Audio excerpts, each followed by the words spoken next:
بسم الله الرحمن الرحيم الحمد لله رب العالمين والصلاة والسلام على النبي الكريم أما بعد. میرے محترم بزرگوں، دوستوں، پچھلی مرتبہ کی ملاقات میں ایک بات تو یہ ہوئی تھی کہ انسان جب کوئی کام کرتا ہے تو اس کا کوئی نہ کوئی مقصد ہوتا ہے. تو اللہ تعالیٰ نے ہمیں پیدا کیا ہے تو اس کا مقصد ہے، اور وہ مقصد یہ ہے کہ اللہ تعالیٰ کی انسان عبادت کرے، جس کو اللہ تعالیٰ فرماتے ہیں وَمَا خَلَقْتُ الْجِنَّ وَالْإِنسَ إِلَّا لِيَعْبُدُونِ. اور عبادت نام ہے کہ انسان اللہ تعالیٰ کے ساتھ اس طرح کا معاملہ کرے کہ وہ اس کی پسند کے مطابق ہو، اور اس پسند کے لیے ہمیں نبیوں کی ضرورت پڑتی ہے. تو اللہ تعالیٰ نبی بھیجتے ہیں، نبی پر جو بات نازل ہوتی ہے اسے وحی کہتے ہیں، اور ہمارے آقا صلی اللہ علیہ وسلم پر جو وحی آئی اسے ہم قرآن سے جانتے ہیں، جس میں 30 پارے ہیں، 7 منزلیں. اس میں ہماری یہ بات آئی تھی کہ آج سے ہم یہ ارادہ کرتے ہیں کہ قرآن کریم کی تلاوت کریں گے. آئی تھی تو میں نے دعا کی اللہ تعالیٰ سے، اور میں نے ارادہ کیا تو دھیرے دھیرے میری گاڑی شروع ہو گئی. تو میں ہاتھ اٹھاتا ہوں، کس کی شروع ہو گئی وہ بھی ہاتھ اٹھائے کہ چلو ہم نے ارادہ کیا تھا تو تلاوت شروع ہو گئی. ہوئی بھائی؟ تو جن کو ہاتھ اٹھاؤ، میں ہاتھ اٹھا رہا ہوں، کیا ہے جی کوئی شرم کی بات ہے؟ یہ ایک بزنس ہے آخرت کا، بزنس مین کو ہاتھ اٹھانے میں شرم گائی تھی ماشاء اللہ. تو باہر پھر سے ہم ارادہ کرتے ہیں کہ پھر ہم اس قرآن کریم کو اپنے دل و جان سے لگائیں گے اور تلاوت کریں گے. پچھلی مرتبہ کی بات میں یہ بات آئی تھی کہ قرآن کریم میں جو صورتیں ہیں ان میں سے ایک کا نام مکی ہے تو دوسری کا نام مدنی ہے. تو مکی کس کو کہتے ہیں اور مدنی کس کو کہتے ہیں یہ جانیں گے. دوسری بات یہ جانیں گے کہ اس میں اللہ بتاتے کیا ہے، مکی صورتوں میں ٹاپک کیا ہوتا ہے، اور مدنی صورتوں میں اللہ میاں زیادہ زور کس چیز پر دیتے ہیں. بزرگوں، اللہ تعالیٰ نے ہمیں جو محبوب عربی صلی اللہ علیہ وسلم عطا کیے، آپ صلی اللہ علیہ وسلم کی نبوت کی زندگی 23 سال کی. کتنے سال کی؟ 23 سال کی.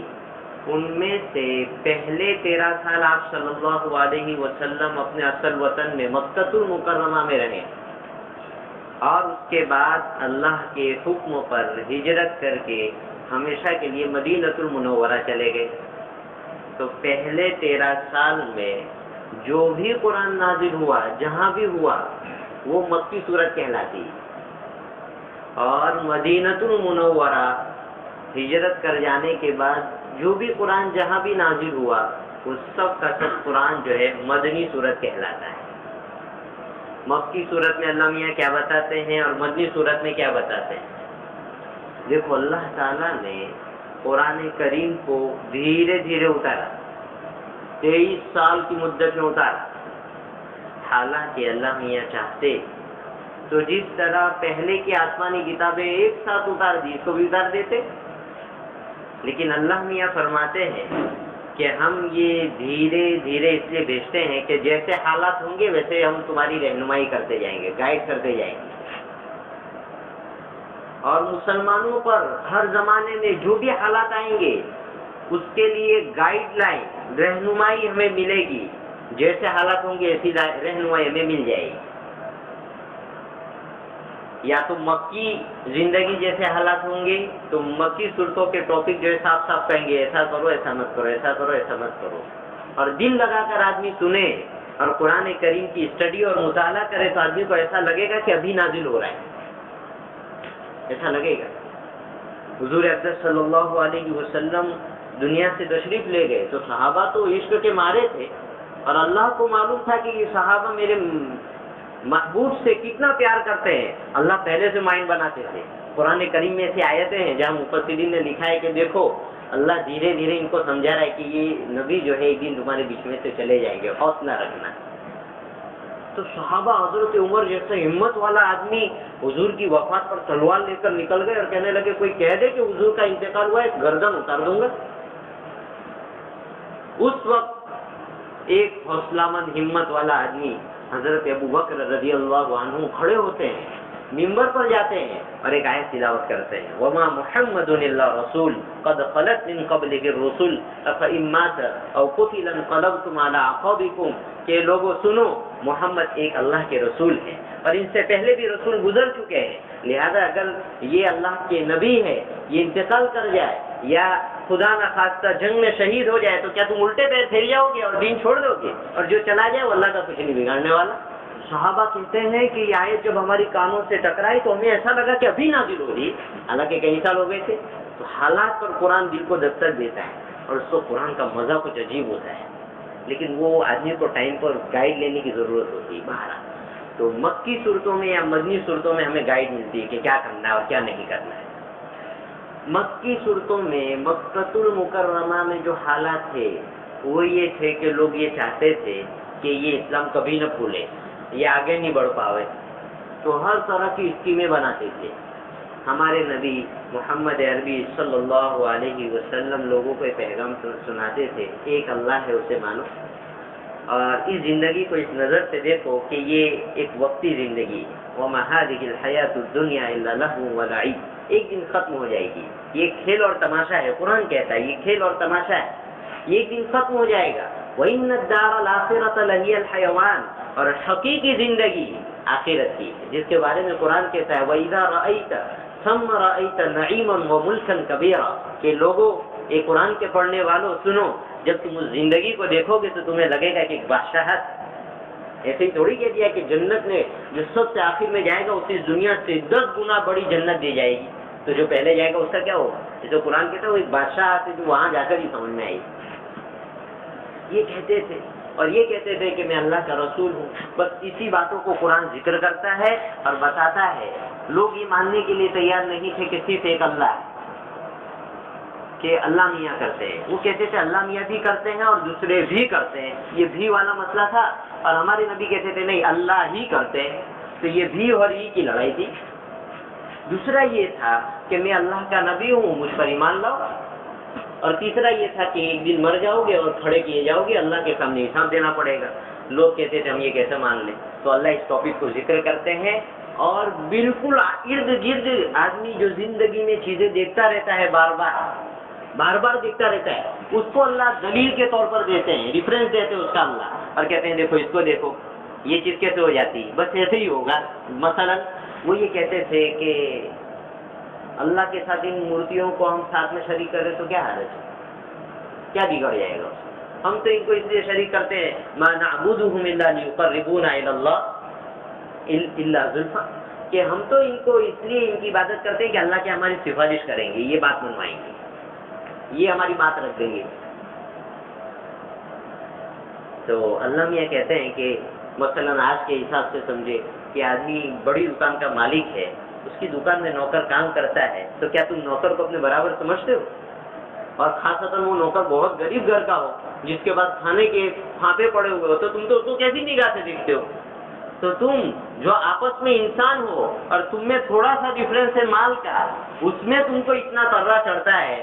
اور اللہ تو وہ ہے وَلِلَّهِ خَزَائِنُ السَّمَاوَاتِ وَالْأَرْضِ لَهُ مَقَالِيدُ السَّمَاوَاتِ وَالْأَرْضِ وَتُعِزُّ مَن تَشَاءُ وَتُذِلُّ مَن تَشَاءُ, جس کے ہاتھ میں عزت کے خزانے, ذلت کے خزانے, حکومتیں کون سی بنانی ہے کون سی گرانی, سب کچھ اس کے ہاتھ میں.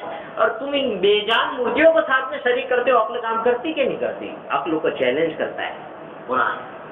تو بالکل فطری طریقے سے قرآن کہتا ہے کہ دیکھو یہ تم نہیں کرتے تو یہ کیسے ہو سکتا ہے, حالانکہ یہ تو جاندار بھی ہے, تمہاری طرح کے بھی ہے, اور میں ایک اللہ ہوں, میں خالق ہوں, میں نے پیدا کیا, میرے اور ان کے ساتھ کوئی ایسی چیز نہیں ہے کہ آپس میں مل سکے, پھر میرے ساتھ کیسے شریک کرتے ہو؟ تو آدمی عقل سے سوچے تو فوراً تو بات ہے. کیا کہتے تھے کہ یہ مرنے کے بعد کیسے زندہ ہوں گے, ہم تو سڑ گل جائیں گے, مٹی ہو جائیں گے, ہڈیاں ختم, سب کچھ ختم, کیسے زندہ ہو جائیں گے؟ اللہ میاں کہتے ہیں کہ یہ تم دیکھتے نہیں ہو, گرمی کا موسم آتا ہے اور کھیتیاں بالکل صفا ختم, ریت کے سوا مٹی کے سوا کچھ نہیں دکھتا, لیکن وہی اللہ ہے جو بارش برساتا ہے اسے زندہ کر دیتا ہے.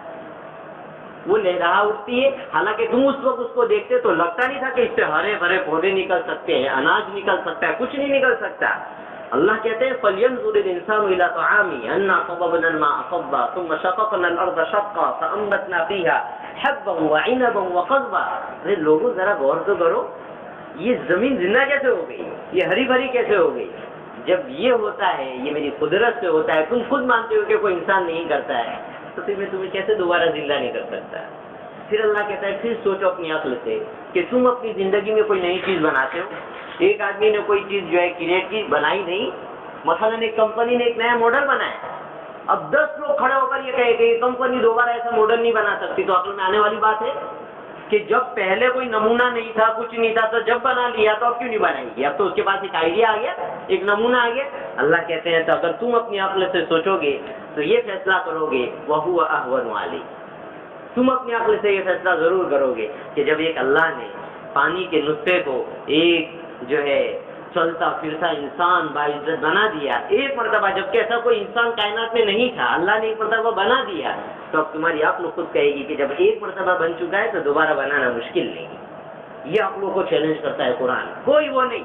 اس لیے کتنے آپ پڑھیے کتابوں میں لوگوں کے انٹرویوز لکھے ہوئے ہیں جو اسلام لائے, وہ کہتا ہے میں کوئی چیز نہیں, ہم نے قرآن پڑھا اور ہمارے دل نے کہا کہ نہیں یہ حقیقت ہے, ہمارے دل نے کہا کہ نہیں یہ بالکل صحیح ہے, اس میں کوئی ایسی بات نہیں ہے کہ جو غلط ہو سکے. اس لیے جن لوگوں نے بھی, غیر مسلموں میں بھی, انگریزوں میں بھی, جنہوں نے دل کی صفائی کے ساتھ قرآن کو پڑھا, یعنی دشمنی کی نیت سے نہیں پڑھا, وہ ضرور ایمان لے. کہیں دور جانے کی ضرورت نہیں ہے. ایک مدرسے کا کتب خانہ 50,000 کتابیں, آپ کو ہزاروں کتابیں ایسے مل جائیں گی, ہزاروں واقعات ایسے مل جائیں گے جس میں لوگ اس کو پڑھ کر ایمان لے.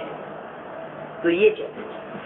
ایک اور چیز ہے جو قرآن بیان کرتا ہے کہ لوگ یہ کہتے تھے کہ یہ نبی کیسے ہو سکتا ہے, اور نبیوں کے بارے میں شیطان ایک سوچ, ایک آئیڈیا ہر زمانے میں استعمال کرتا ہے. اور آپ جو ہے جب بھی قرآن کریم کو پڑھیں گے اور جس نبی کا تذکرہ پڑھیں گے, ان کے زمانے کے کافر اور وہ لوگ جو جن کو وہ نبی بیٹھتے نہیں تھے, ان کی بات اور پیچھے آنے والوں کی بات ایک ہو جاتی. وہ کیا کہتے تھے کہ یار یہ آدمی ہمارے سماج کا آدمی ہے, ہماری طرح کھاتا پیتا ہے, اور اس کے پاس تو کوئی دولت بھی نہیں ہے, مال بھی نہیں ہے, پھر یہ آدمی نبی کیسے ہو سکتا ہے؟ کہ مال کو بنیاد بنا کر یہ لوگ سوال کرتے تھے کہ یہ کیسے نبی ہے. جیسے ہمارے نبی کے بارے میں کہتے تھے ما لہذا الرسول یأکل الطعام ویمشی فی الاسواق, اس رسول کو کیا ہوا, یہ نبوت کا دعویٰ کرتا ہے پھر ہماری طرح بازاروں میں گھومتا ہے. ایسا سوال کرتے تھے وہ کہ کھاتا پیتا بھی ہے تو یہ انسان ہے ہماری طرح, مانتے الا بشر مثلنا, جیسے ہم ہیں جیسے یہ ہے, پھر ہم کیسے مان لیں کہ یہ نبی ہے؟ یہ ایک ہی سوچ ہے, شیطان ہر زمانے میں اس کو چلاتا ہے. اس سے معلوم یہ ہوتا ہے شیطان جو ہے فرشتوں کا بھی استاد ہے. وہ چاہتا تو ہر زمانے کی پالیسی الگ رکھتا, سوچنے سمجھنے کے اور نبوت کے انکار کے طریقے الگ نکال سکتا تھا. نبی وہ تو فرشتوں کا سردار اور ان کا جو ہے استاد تھا, لیکن وہ یہ نہیں بدلتا. ہر زمانے کے کافی یہی اعتراض کرتے ہیں. اس کا مطلب یہ ہے کہ شیطان کو پورا بھروسہ ہے کہ یہ ایسا سکہ رائج الوقت ہے, ایسی کرنٹ کرنسی ہے جس کا رزلٹ فوری ملے گا, لہذا ہر زمانے میں لوگ اس میں دھوکہ کھا جاتے ہیں. حتیٰ کہ جب سے یہ یورپی قومی دنیا پر چھائی ہے 17ویں صدی سے, مسلمانوں میں بھی یہ چیز آ گئی. مال سے آدمی کی قیمت لگاتے ہیں. کتنے لوگ ہیں جو علماء کو اس نظر سے دیکھتے ہیں کہ ان کے پاس کیا ہے, پہننے کو کپڑے نہیں ہے, کھانے کے لیے نہیں ہے, دوائی کے پیسے نہیں ہے, اور یہ کہتے ہیں کہ ہم نبی کے وارث ہیں. بس یہی باتیں انبیاء کے بارے میں کافر کہتے تھے. ما لهذا الرسول يأكل الطعام ويمشي في الأسواق لولا أنزل إليه ملك ليكون معه نذيرا. کہ ایسا کیوں نہیں ہوا کہ اگر یہ نبی ہے تو اللہ کوئی آسمان سے فرشتہ اتار دیتا جو کہتا پھرتا کہ چلو بھائی مانو یہ نبی ہے, چلو بھائی مانو یہ نبی ہے, یا کم از کم اس نبی کو فرشتہ بنا کر اللہ نازل کرتا تو کھانے پینے کی جھنجٹ چھوٹ جاتی اس کے ساتھ. چلو یہ سب باتیں جانے دو. یلقى إلیہ کنز او جاء معه ملک, کہ چلو یہ بات جانے دو کہ فرشتہ نہیں بھیجتا اللہ, تو کم از کم ان کو مالدار تو بناتا. سوسائٹی میں تو ان کی اتنی حیثیت نہیں ہے، مال دولت نہیں ہے، بنگلہ نہیں ہے، کاریں نہیں ہے، بہاریں نہیں ہے، لوگوں کے اوپر خرچ کرنے کے لیے پیسہ نہیں ہے، یہ کیسے نبی ہو سکتے ہیں؟ بس یہی بات ان کی رہتی تھی. وہ کہتے تھے لولا نزل هذا القرآن على رجل من القريتين عظيم، کہ اگر یہ قرآن نازل ہونا تھا تو مکہ میں یا طائف میں کسی بڑے سردار کے وہاں نازل ہونا چاہیے تھا. مال تھا، اس کے پاس دولت تھی، شہرت تھی، گاؤں کا نیتا تھا، اس کے پاس نازل ہونا چاہیے تھا. اس آدمی کے پاس کیسے نازل ہوا اور یہ نبی کیسے ہو سکتا ہے؟ فرعون نے بھی یہی بات کہی تھی. فرعون نے جب اپنی پبلک میں لیکچر دیا تو اس نے یہ کہا کہ الیس لی ملک مصر وهذه الانهار تجری من تحتی افلا تبصرون، یہ لوگوں یہ بات نہیں ہے کہ میرے پاس پوری سلطنت ہے، تم دیکھتے نہیں ہو کہ میرے محل کے نیچے سے نہریں بہتی ہے. اما خیر من هذا الذي هو مهین ولا يكاد يبین. اس نے حضرت موسیٰ سے اپنا جو ہے برابری کر کے کہہ رہا ہے کہ لوگوں تم خود اپنی عقل سے فیصلہ کرو، مال دولت میرے پاس ہے، حکومت میرے پاس ہے، تو میں عزت والا اور میں بہتر ہوا یہ موسیٰ کہ جو بول نہیں سکتا صاحب سے اور بالکل معاشر مال و دولت کے اعتبار سے بالکل گھٹیا آدمی ہے، نعوذ باللہ من ذالک. یہ اس کے الفاظ ہے جو قرآن نے نقل کی. قرآن یہ کہتا ہے کہ فرعون نے یہ ریفرنس دیا مال دولت کا اور قوم اس کے بات میں آ گئی. قرآن نے کہا یہ قوم بیوقوف تھی، اس نے اپنی قوم کو بیوقوف بنا لیا. معلوم یہ ہوا کہ جو آدمی مال اور دولت کی بنیاد پر فیصلے کرتا ہے اچھے اور برے ہونے کا، اس کا مطلب ہے کام نہیں کر رہی ہے.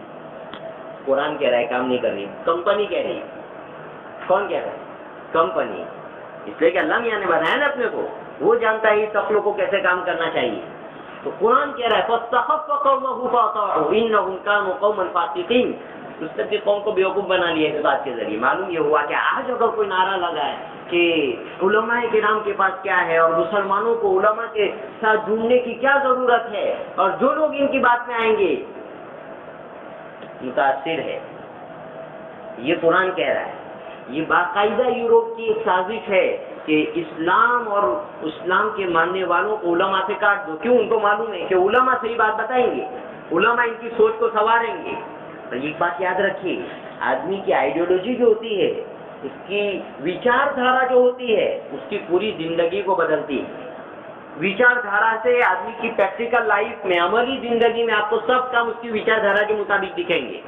وہ اندر سے کام کرتی ہے.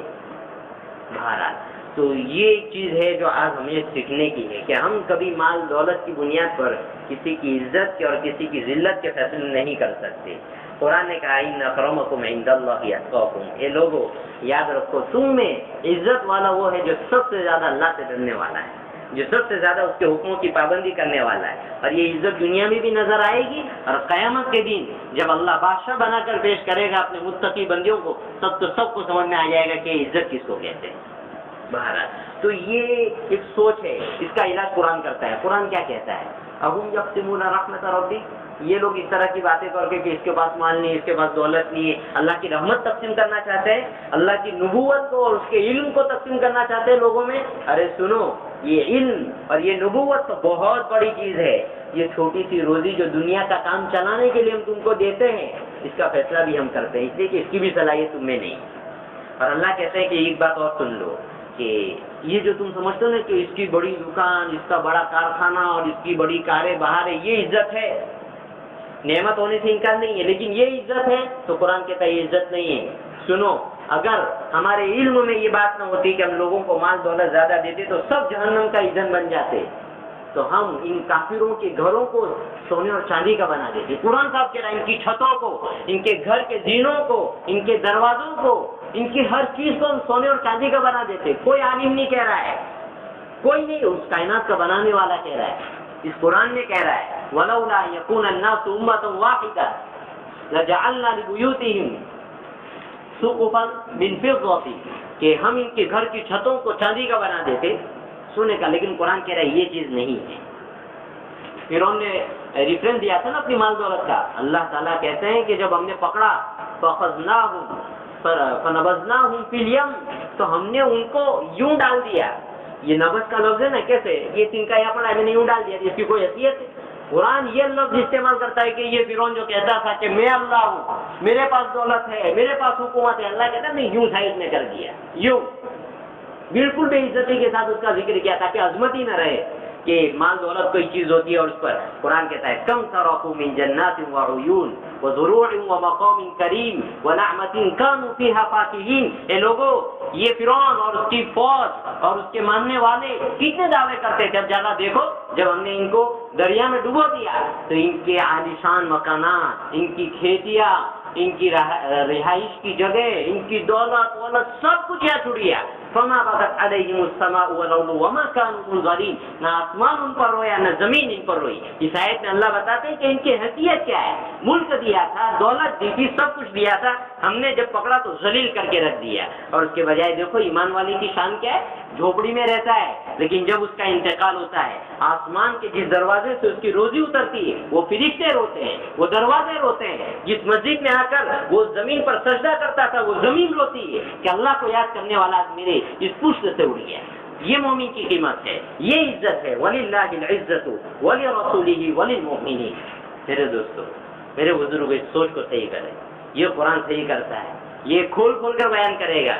تو مکی صورتیں اس کو کہتے ہیں. تو قرآن کھول کر بیان کرتا ہے کہ دنیا کچھ نہیں ہے، اس کی جو ہے لپیٹ میں مت آ جانا. ہاں نعمت ہے، اس کو حاصل کرو حلال طریقے سے اور پھر اللہ کے راستے میں خرچ کرو، اپنی ذات پر خرچ کرو، لوگوں کے حقوق ادا کرو. یہ قرآن کہتا ہے.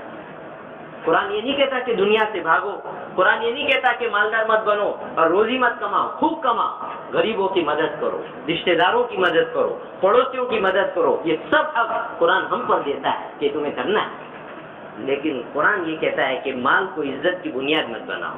ان اکرمکم عند اللہ اتقاکم. عزت کا معیار اللہ کے یہاں تقویٰ ہے. متقی ہے جھوپڑی میں رہتا ہے، ڈنکے بجیں گے اس کی موت پر، ڈنکے بجیں گے فرشتے موت کے وقت. پورے اس کی نگاہ جہاں تک جاتی ہے وہاں تک فرشتے آ کر بیٹھتے ہیں، عزت کرتے ہیں کہ تمہیں مبارک ہو کہ اللہ کے حکموں کو تم نے پورا کیا. اب دیکھو تمہاری شان و شوکت کیا ہے. یہ بندہ جب آسمان پر لے جایا جاتا ہے پہلے پھر آسمان کے فرشتے پوچھتے ہیں یہ ہے کون، اتنی ماشاءاللہ خوشبو آ رہی ہے، یہ کون ہے؟ پھر کہتے ہیں یہ فلاں بن فلاں کا بیٹا ہے، اللہ کی عبادت کرتا تھا، تلاوت کرتا تھا، نماز پڑھتا تھا، حلال کماتا تھا، نگاہ کی حفاظت کرتا تھا، پڑوسیوں کو تکلیف نہیں پہنچاتا تھا، رشتہ داری کی حفاظت کرتا تھا. اللہ نے آج اسے عزت عطا کی. 7 آسمانوں تک شہرے اور اس کی شہرت ہوتی اور پھر 7 آسمانوں میں اللہ کے سامنے پیشی ہوتی. اور ایک گنہگار جاتا ہے تو لعنت کے ساتھ پہلے آسمان پر لوگ کہتے ہیں کتنا بد نصیب ہے، یہ کون ہے جس کی بدبو سے ہم جو ہے پریشان ہو رہے ہیں. یہ عزت ہے اور یہ زندگی، اس کو ہم پہچانے. بہرحال تو مکی صورتی میں اللہ تعالیٰ یہ بیان کرتے ہیں نبوت سچ ہے، اس کا معیار مال دولت نہیں ہے، اللہ کا انتخاب ہے. جس کو دیں گے ان کو دیں گے اور جس کو نہیں دینا چاہیں گے نہیں دیں. موت کے بعد زندہ ہونا برحق ہے. اللہ ایسے ارد گرد کے حالات پیش کریں گے کہ دیکھو یہ ہم کرتے ہیں ایسے ہی تم کو بھی کر دیں گے. اور اللہ تعالیٰ ساتھ یہ بھی بتائیں گے کہ میری ذات کے سوا کوئی نہیں، میں ہی ہوں. یہ بھی ہے وہ بھی ہے، نکالو زندگی سے، میں ہی ہوں، کسی کے پاس جانے کی ضرورت نہیں ہے. وہ اللہ ہے. الا یعلم من خلق وهو اللطیف الخبیر. وہ نہیں جانے گا جس نے پیدا کیا ہے. لوگوں کس کے پاس جاتے ہو، کس کو جا کر کہتے ہو؟ ارے دل میں کہو، وہ اللہ سننے والا ہے. وَنَحْنُ أَقْرَبُ إِلَيْهِ مِنْ حَبْلِ الْوَرِيدِ. اے لوگوں تم لوگوں سے کہتے پھرتے ہو، ہم تو تمہاری شہرت سے زیادہ قریب ہیں. وَسِرُّ قَوْلَكُمْ أَوْ اجْهَرُوا بِهِ. آہستہ کہو یا زور سے کہو، ہم سنتے ہیں، ہم جانتے ہیں تم کیا کہنا چاہتے ہو. ارے تم اپنی زبان پر نہیں لاتے، اپنی سوچ میں رکھتے ہو، اس کو بھی جانتے ہیں کہ تم کیا کہتے ہو. یہ اللہ کا نظام ہے. بہرحال مکی صورتوں میں یہ بیان کریں گے. مدنی صورتوں میں اللہ میاں بیان کریں گے کہ رہنا کیسے ہے، سماج کو آگے کیسے بڑھانا ہے، حکومت کو آگے کیسے بڑھانا ہے، لوگوں کے حقوق ادا کیسے کرنے، دشمن کے ساتھ کیسا معاملہ کرنا ہے، دوست کے ساتھ کیسا معاملہ کرنا ہے. یہ سب کچھ مدنی زندگی میں آئے گا. بہرحال یہ مکی زندگی ہے اور یہ مدنی زندگی ہے. یہ 2 زندگیاں قرآن کریم میں ہیں. موقع موقع سے آدمی فائدہ اٹھائے تو اللہ تعالیٰ اس کی زندگیوں کو خوشیوں سے بھر دیتا ہے. بہرحال تو یہ بات تھی کہ مکی صورتی میں کیا بیان ہوگا، مدنی صورتوں میں کیا بیان ہوگا. آئندہ جو ہے بسم اللہ الرحمن الرحیم سے ہماری سورت شروع ہو جائے گی، سورہ فاتحہ. لیکن ہم ارادہ کریں پھر سے کہ ہم اس بسم اللہ ہونے سے پہلے خود بسم اللہ کر کے آئیں گے. کریں گے؟ میں بھی کرتا ہوں انشاءاللہ ارادہ. کم از کم 2 صفحے ضرور پڑھ کر آئے. کر سکتے کہ نہیں کر سکتے؟ باپ کے لیے بیٹا 2 منٹ نہ نکالے تو بے عزتی کی بات ہے کہ نہیں؟ انسلٹ اپنی ہے کہ نہیں؟ کہ باپ نے اتنا بڑا کیا، پیدا کیا، 2 منٹ نہیں نکال سکتا، اتنی بے حیثیتی کی بات نہیں ہو سکتی. تو اللہ میاں نے پانی کے نطفے سے، ذلیل چیز سے ہمیں اتنا باعزت انسان بنا دیا ہے، تو کیا اس کے لیے ہم 5 منٹ نہیں نکال سکتے؟ 5 منٹ سے زیادہ مت پڑھو، 5 منٹ تو پڑھو. صرف قرآن کریم کو 5 منٹ سے شروع کرو. ایک صفحہ پڑھ پاؤ، ایک آیت پڑھ پاؤ، لیکن 5 منٹ پڑھو. پھر دھیرے دھیرے آگے بڑھیں گے انشاءاللہ. میں بھی کوشش کروں گا، آپ بھی کوشش کریں. اللہ تعالیٰ عمل کرنے کی توفیق عطا فرمائے. سبحان اللہ وبحمدہ، سبحانک اللہم وبحمدک، اشہد ان لا الہ الا انت، نستغفرک ونتوب الیک.